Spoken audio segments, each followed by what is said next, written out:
This is a wine and wisdom. Wine and wisdom. Wine, wisdom, wine Don't and just wisdom. say Wednesday because she might not post it on a Wednesday. Wine and wisdom. Wine and Wine and wisdom. wisdom with Flavia. I can't He's say having that. some Wine and difficulties. wisdom. Wine and wisdom. Say if I From the Denovo Realty Studios in sunny Brevard County, Florida, the most important podcast on the internet. Ladies and gentlemen, Denovo Realty Radio. This is Wine Wisdom, and I'm here with Garrett Bell. Hello, everyone. Welcome. Today we're going to talk about, is the market going to crash? We had the market crash in 2008, and of course we get asked from buyers and clients, is this going to happen again? The same thing that happened before. What are your thoughts? My thoughts are I always like to look at data, and to me, you can compare the market now with the market then. Okay, we have been looking very closely to the market. Garrett, in every month, Garrett brings stats and Forcing everyone to look at stats. He forces us, and it's good to compare. It's unbelievable. Like if you look at, when the market crashed, how many houses were in the market, the inventory supply, how easy it was to get a loan.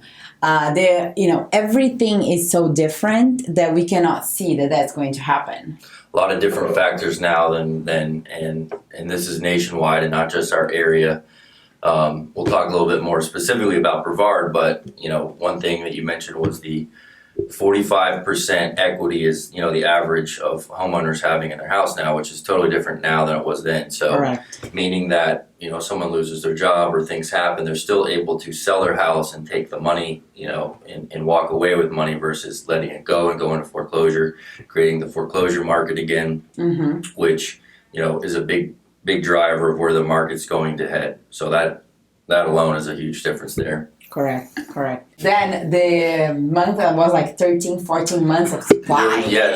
There's a few months we were looking at the data, like 2008, 9, 10, it hits like 12 months of supply. What does that mean, 12 months of supply? Months of supply, what that means is when if you stop listing all the houses on the market right now, how long it's going to take to sell off the rest of the inventory. So right now, our January stats for 2021, it was 1.5 months of inventory. That's ridiculous. Which is crazy low, meaning you stop listing houses 1.5 months from now, all the houses are going to be gone. So inventory is extremely low. It's been a theme it's a huge now for a while. Difference. Yeah. Huge difference. Huge difference now between then. Yeah. And then you add up also the buyer approval process, getting a loan then, which is what? Yeah. They are requesting your blood work now. Yes, DNA samples, everything. But that's a huge difference now between then, and that's what people have talked about for a long time, like, the appraisal process and thing. The appraisal is another thing. So what are you seeing with appraisals right now? I think the appraisals, then I know that the bank was able to communicate with the appraisal, and it was legal for them to say, listen, this is worth it. It's worth $330,000 and it's not. And the appraisal said, okay, I got you. Yeah. Now, we have protections in place. So now the bank has to go to a third party company to be able to, the bank is not even allowed to talk to the appraisal. Yep. And we are seeing appraisals kind of holding us down a little. Yep. So there's a lag. Yeah. For sure. They are like, no, let me put you down to earth. Because even though if the buyers want to pay extra, $20,000 above asking, $10,000 above asking, but then the appraisal brings us to reality, which is good to protect. Pros and cons, for sure. Protects the market some. Yeah. And from the appraisers that were in the business then, there was at the time the big banks actually sued the appraisers for saying they did something wrong when they were doing what they were, what the market was telling them back then in 2008. So the appraisers, especially ones that have been in the business for that long, are a little weary of, they're not going to they're not giving out free appraisals prices now. So correct, they're being very strict. Yes, and in a rapidly, appreciating market, you have the last 6 months, you have those closings. Now buyers are willing to pay more money. They got to go off the past data. They can't use them. So there's this lag. Correct. So it's going to protect the market some. I think we're being more careful for sure. And besides too, builders were overbuilding tremendously with the market crash, and now they're underbuilding. If you go now to buy new construction, they are a lot of subdivisions here. They are sold out, or it's gonna take a year.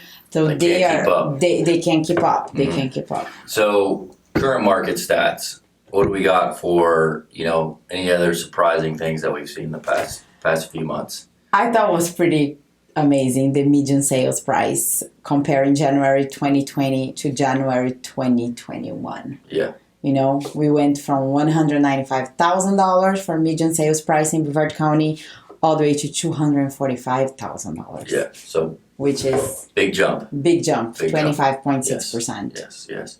And I think, a lot of the things about Brevard that, you compare Brevard County to other areas still, and we're still, significantly less expensive than some of the bigger cities, Tampa's, Jacksonville's, and things like that. But we still have all these amenities of waterfront properties, the beach, quick access to Orlando. I think we're 1 hour from Orlando, 3 hours from Miami.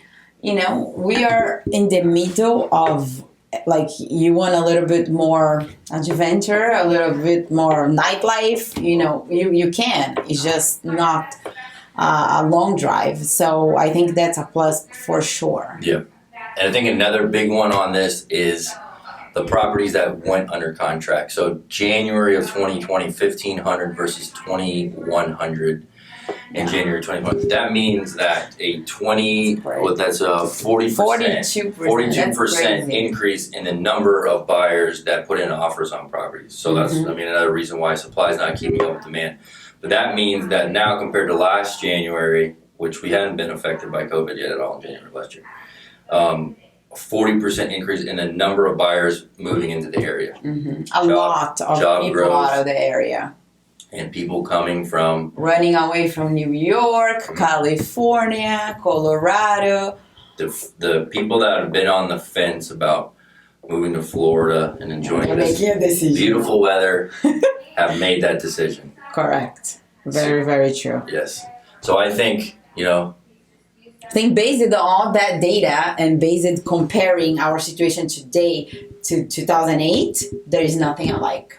It's totally so I am different. Not worried. And it's, if the data continues to look like this, we're looking like we have a healthy market. Prices are going to continue to increase. And, like I said, I think with the job growth and everything, we're going to be able to sustain the growth for sure. We have a lot of awesome things here, and it still costs $1 million in California for a 1-1. Yeah, true. Different. So pack your bags and come to Florida. Your bags, come to Florida. And call us. Join us. Yes, for sure. Come on, wine. Yes, wine thank you Wednesday for stepping up last minute. Hey, anytime. My pleasure. All right. Thanks for watching, y'all. See you next time. Now go.